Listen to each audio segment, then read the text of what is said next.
Good morning, and welcome to the Daily Weather Center. We're out at Pensacola Beach, and let me tell you, it is absolutely gorgeous day out here. The water's calm, the skies are blue. I don't see any rain or thunderstorms or anything in the forecast for today. But let me tell you, always have those storm kits ready. You never know when a hurricane or a thunderstorm may just pop up at any moment. So always have your wig, your super glue, your pantyhose, and as always, make sure you have that cocktail glass. And let me say, thanks to McDonald's for this big cocktail glass for the day. And if it's raining in your area, I am very, very sorry for that. You should have called in sick and headed on out to the beach.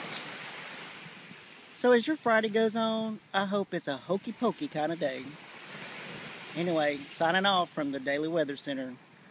Stay tuned for more weather and a big, big, big toe touch.